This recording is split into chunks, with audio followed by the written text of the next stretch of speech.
की पद्धति में से इन सारी बातों को और प्रोत्साहन मिलता होने के लिए तो उस नीति का हमको पुनर्विचार करना पड़ेगा, क्योंकि हिमालय की आज की अवस्था एक खतरे की घंटी बजा रही है।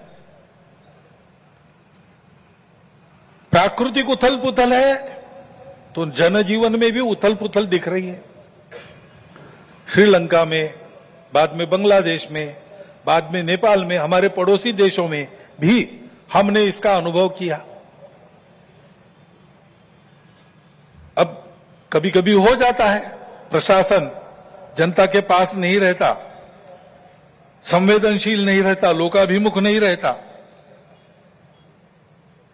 उनकी जनता की अवस्थाओं को ध्यान में रखकर नीतियां नहीं बनती तो असंतोष रहता है। परंतु उस असंतोष को इस प्रकार व्यक्त होना, ये किसी के लाभ की बात नहीं है।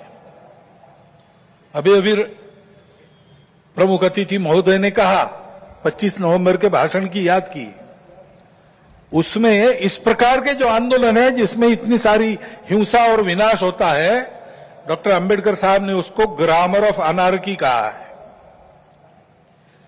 प्रजातांत्रिक मार्गों से भी परिवर्तन आता है, ऐसे हिंसक मार्गों से परिवर्तन नहीं आता है। एक उथल पुथल हो जाती है लेकिन स्थिति यथावत रहती है।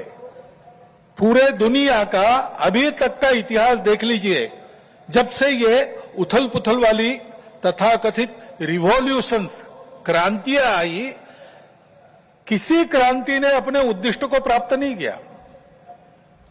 राजा के खिलाफ फ्रांस की राज्य क्रांति हुई, उसका परिणाम क्या हुआ?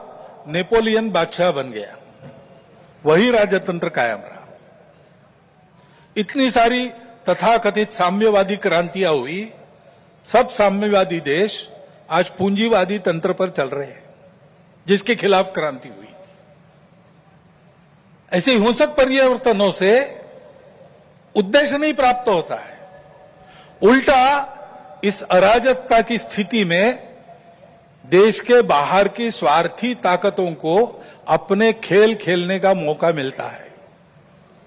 और इसलिए हमारे पड़ोसी देशों में जो उथल पुथल हो रही, ये हमारे ही देश है, वे हमसे दूर नहीं है।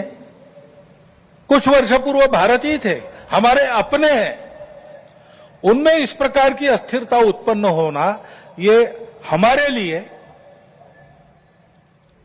हम केवल उनके पड़ोसी है इसलिए नहीं, वो सब हमारे अपने देश है, इसलिए चिंता का विषय है। हितरक्षण से भी ज्यादा ये जो हमारा आत्मीयता का संबंध है, अपनेपन का संबंध है, उसके चलते ये चिंता होती है। परिस्थितियां ऐसी है, जैसा मैंने कहा, दोनों प्रकार है। सुखदायक रूप बहुत दिखता है, सुख सुविधा बढ़ी, मनुष्य के ज्ञान की, विज्ञान की प्रगति हुई, व्यवस्थाएं आरामदायक बनी, राष्ट्र पास आए, माध्यमों के जरिए भी और आर्थिक लेन देन के जरिए भी। परंतु इस परिवर्तन की, विज्ञान और तकनीकी की गति इतनी ज्यादा है कि मनुष्यों की गति का बदलने की और उसका तालमेल नहीं बैठ रहा है।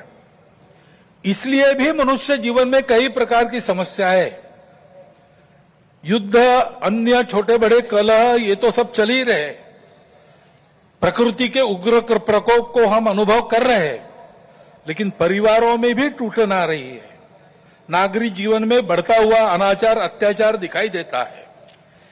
इसके शमन के, इसके उपाय चलते हैं, प्रयास हुए हैं, परंतु इसका पूर्ण निदान होने में वो असफल हो गए हैं।